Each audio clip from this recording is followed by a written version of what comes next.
안녕하세요, 박사장입니다. 5월 18일 화요일입니다. 자, 오늘 구독자 질문, 구독자 닉네임이 얍이세요. 얍. 서브원 관련 질문 내려주셨고요. 상당히 장문의 질문입니다. 이 역대급이고 난이도 또한 매우 높아요. 이 정도의 질문을 하신다는 것 자체가 제가 보기에는 공부를 상당히 많이 하셨고, 제가 서브원 면접 도와드린 분이 몇십 명 되는데 합격하신 분도 좀 제법 돼요. 근데 그 합격하신 분들보다도 더 상당히 고급 질문을 많이 하시는 거 보면은 일단 공부를 거의 진짜 많이 하시고 뭐 입사하고자 하는 의욕이 넘치시는 것 같습니다. 그래서 제가 이거 질문이 너무 많아가지고 짧게 끊어가지고 일단은 영상을 한 두세 번에 걸쳐서 나눠서 할게요. 자, 질문 바로 해볼게요. 자, 안녕하세요. 서브원 면접 예정자입니다. 서브원 관련 영상 올려주신 거 전부 다 봤습니다. 회사 공식 홈페이지보다 이해가 더 잘 돼요. 감사합니다. 질문. 최근 서브원 관련 기사에서 원자재 및 기계설비 무역업체인 코린산업과 MOU를 맺어서 인도네시아 판로 개척을 하겠다고 하는데, 이러한 방식이 서브원이 코린산업의 원자재를 구매해서 인도네시아 기업들에게 구매하는 방식인가요? 라고 질문 주셨습니다. 자, 이거 약간 그 얌님이 헷갈리신 것 같아요. 자, 코린산업과 MOU를 맺어가지고 인도네시아의 판로를 개척하겠다라고 했다 했잖아요. 자, 이 코린산업 홈페이지 제가 한번 살짝 들어가 봤거든요. 이 친구들이 상당히 많은 일들을 하고 있어요. 그러니까 주업은 제지, 합판, 펄프 관련된 그 원자재와 거기에 사용되는 설비들의 부품들이에요.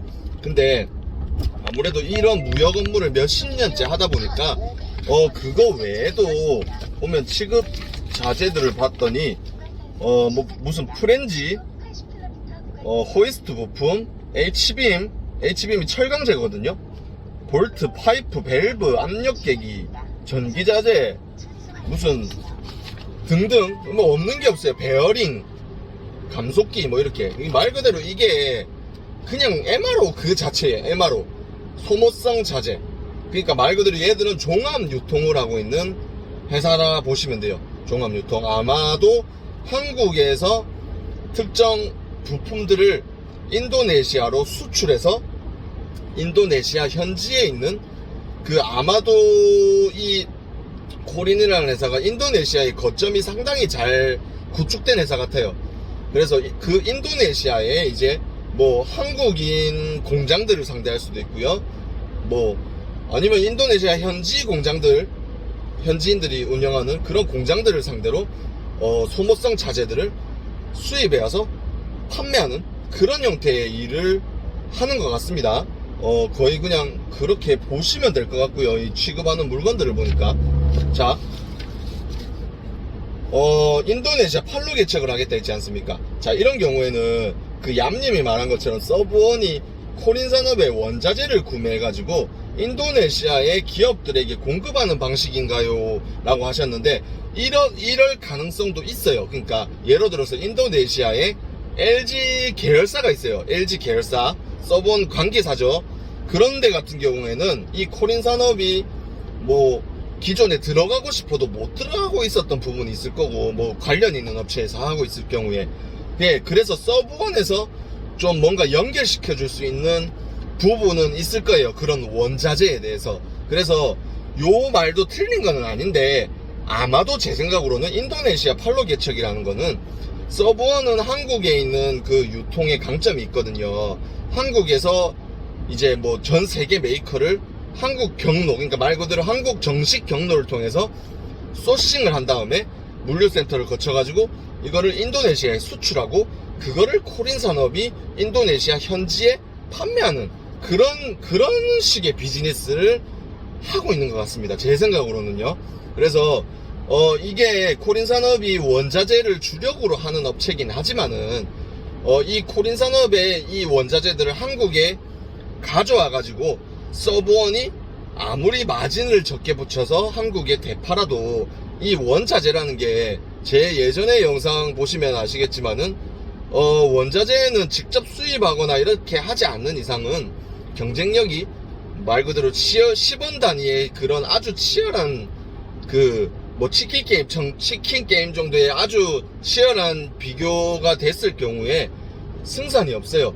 그렇기 때문에 그런 비즈니스는 아마 아닐 거예요. 그래서 인도네시아 쪽에 서브원 내수 소싱을 통해서 수출하는, 그리고 코린 산업의 그 거점을 이용해서 인도네시아에 판매하려는 그런 비즈니스라고 일단은 보시면 되겠습니다. 자, 일단 첫 번째 질문 그렇게 답변 드렸어요. 이거는 그 궁금하신 거 그 질문 얼마든지 넣어주세요. 제가 답변 다 드릴 테니까.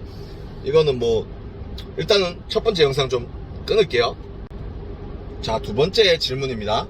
자, 1번이 맞다면 궁금한 점이, 국내 시장은 아무래도 이미 많은 MRO 기업들을 통해서 포화 상태이기 때문에 해외 고객사를 유치하는 방식으로 해외 시장을 노려보는 것이 또 하나의 발전 가능성처럼 느껴지는데, 서브원을 포함한 국내 MRO 기업들은 해외 시장 진출을 잘 하지 않는가요? 해외에도 MRO 기업이 다 있어서 국내 기업의 해외 진출이 어려운 것입니까? 서브원의 강점도 발전 가능성도 없다라고 하셔서 서브원의 해외 진출 시장은 어떻게 되는지 궁금합니다. 자, 아주 좋은 질문 주셨고요. 국내 MRO 기업 포화 상태입니다. 정확하시고, 이 포화 상태로 인해서 상당히 그 역마진의 영업 형태를 지금 보여주고 있어요. 손해보면서 들어갑니다, 보통 새로 할 때. 자, 해외 고객사를 유치하는 방식으로 해외 시장을 노려보는 거 상당히 괜찮죠. 자, 근데 자, 이 해외에서 뭐 예를 들어 중국으로 가봅시다. 자, 중국의 특정 지역에 일단은 거점을 마련했습니다. 자, 근데 이 영업을 하려면 어느 정도의 물류 시스템이 구축이 돼 있어야 돼요. MRO 같은 경우도 물류 시스템이 구축돼 있지 않으면은 물류 위탁 운영을 하게 돼 있는데, 그러면은 뭐 중국 같은 경우는 그래도 중국도 물류 시스템이 잘 돼 있거든요. 택배 회사도 많을 거고. 근데 자체 물류를 형성하지 않으면은 위탁을 하게 되면 수수료가 어쨌든 아무래도 비용이 많이 발생을 할 겁니다. 정식 계약을 맺어가지고 어느 정도의 물량이 확보가 돼야 될 텐데, 그런 거점을 마련하는 게 일단 쉽지가 않아요. 그리고 해외에서 해외 제조사들 같은 경우에는 그 중국이라고 또 예를 들어 볼게요. 중국 같은 경우 중국 현지 부품을 사용했을 가능성이 높습니다. 자, 그 설비를 깔아준 곳이 한국 또는 일본이라면은, 일본이면은 일본 부품이 상대적으로 많을 거고, 한국 같은 경우는 한국 부품이 많을 거예요. 자, 그런 것들이 좀 있거든요. 국가마다 설비를 어디서 깔았느냐, 그런 거에 따라서 부품의 실질적인 원산지 차이가 상당히 큽니다. 그래서 중국에서 뭔가 현지 영업을 하려는데 한국 서브원에서 이제 소싱을 해서 수출을 하려고 해도 물건을 쓰는 것들이 상당히 다를 가능성이 높아요. 물건 종류가 너무 달라요. MRO가 진짜 다양하거든요. 그래서 한국 같은 경우는 LG라는 일단 그 메인 거점이 있는 상태에서 매출이 2에서 3조 가까이 되기 때문에 어느 정도 물량이 갖춰져 있고, 웬만한 메이커는 다 한 번씩은 사용해보거나 대리점 체계가 구축이 돼 있을 거란 말이에요. 자, 근데 해외에서는 전혀 모르는 메이커, 전혀 모르는 물건, 이런 것들이 견적이 와요. 그러면은 소싱하기도 힘들고, 그리고 실제 납품까지 이루어지기도 어렵고, 그리고 현지 업체를 찾아가지고 소싱하면서 그 협상하기에도 상당히 좀 뭔가 불리해요. LG라는 그 한국에서 이제 LG라는 거점을 잡아놓은 상태와 그렇지 않은 상태는 상당히 다르다. 그래서 해외 시장에서 현지 업체를 소싱하는 방식이 아니고, 지금도 제가 알기로는 그렇습니다. 이 서브원이 아마도 해외에 있는 LG 공장들에 같이 나가 있는 형태가 될 거예요. 같이 나가 있는데 그 LG 공장들 설비는 한국에서 아마 깔았을 테니까 한국에 있는 공장과 그 사용하고 있는 물건이 상당히 유사할 거란 말이에요. 이해되시죠? 이 부분이. 그렇기 때문에 한국에서 저렴하게 소싱을 한 다음에 그거를 외국으로 수출해서 해외에서 이제 그 현지 공장에서 사용해도 별로 문제가 없고 오히려 더 저렴하고 그럴 가능성이 높지만은 이 해외에서 뭔가 또 관련 없는 회사에 영업하기에는 상당히 좀 어려운 부분이 있습니다. 그리고 그쪽 각 국가마다 또 나름대로의 또 요런 시장을 형성하고 있는 회사들이 있거든요. 그런 회사들을 이기기가 쉽지가 않다 이 말이죠. 자, 이 부분 어느 정도 이해는 되시죠?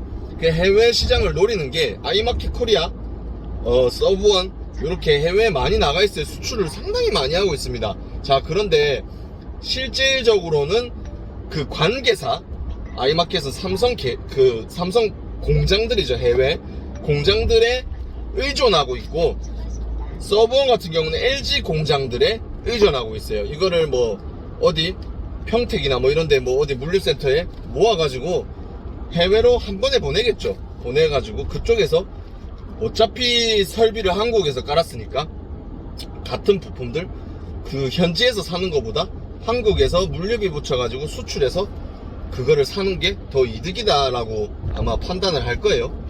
자, 이런 식으로 되기 때문에 해외 시장 진출은 상당히 저는 좀 어렵다. 현실적으로 어렵다.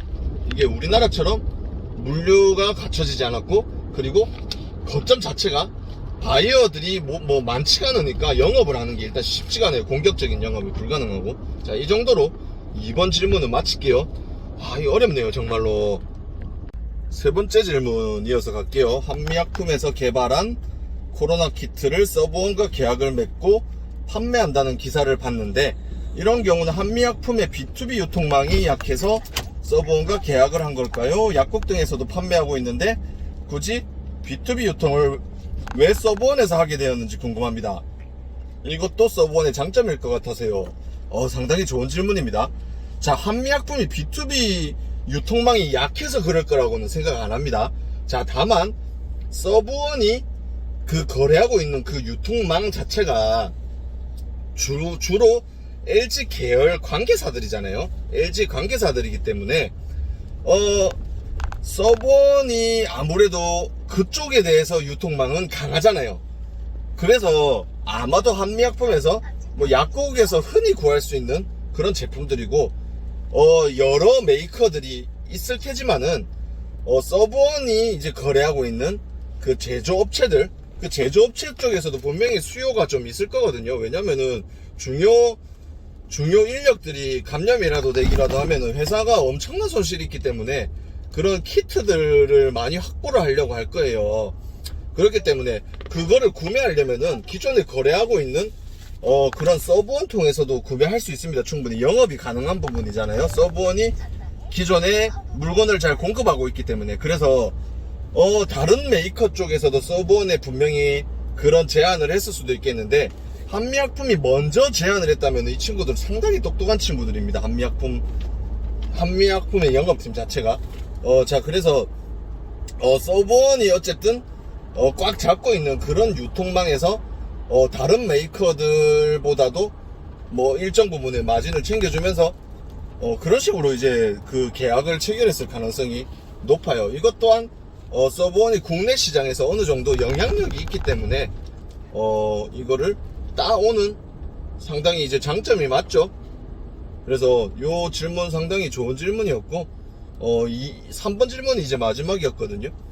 이 답글로 뭐 질문 많이 달아주세요. 그 지금 얌님이셨죠, 닉네임이. 얌님 같은 경우는 이거 솔직히 질문하신 것만 봐도 뭐 면접에서 특별히 삽질만 안 하시면은 이 기존에 지금 보유하고 계신 지식 자체가 일반적인 한 1, 2년 다닌 직원들보다도 오히려 많이 아시는 것 같아요. 이 서브원 직원들도 현직자들 이야기해보면은 그냥 기계적으로 업무만 체결하다 보니까 이 MRO 시장에 대해서 정확하게 인지를 못해요, 잘. 그래서 좀 멍청한 애들이 많거든요, MRO 친구들 보면은. 근데 이런 뭐 장단점, 그리고 뭐 해외에 어떤 식으로 이렇게 하면 어떨까, 저렇게 하면 어떨까, 이런 이야기를 하신다는 것 자체가 상당히 지금 이미 좀 많이 앞서가 있는 걸로 보여요, 제 생각으로는. 그래서 일단 질문을 답글로 좀 달아주시고, 그 다음에 답글 달아주시면은 제가 핸드폰 번호 같은 거 알려드릴 테니까 카카오톡 오픈 채팅이나 이런 걸 통해 가지고 제가 그냥 좀 더 궁금하신 거 답변을 드릴게요. 뭐 제가 예전에 그러니까 지금 영상 내린 것도 되게 많은데 진짜 서브원 질문이 진짜 많이 들어와 가지고 합격시킨 사람도 되게 많아요. 그 뭐 카톡이나 이런 걸로 많이 안내해 드렸었거든요. 서브원의 실질적인 뭐 장점, 단점 이런 것들도 많이 공유했었고, 그래서 이번 주 면접이라고 하시니까 제가 그 카톡이나 이런 걸 통해 가지고 좀 더 좀 심도 깊은 그런 내용을 공유를 해드릴게요. 이 정도까지 공부하신 분들은 진짜 합격해야 된다라고 저는 생각을 하고 있어요. 상당히 많이 공부하셨고, 일단 영상은 이렇게 해서 끊어서 마무리 하도록 할게요. 이상입니다.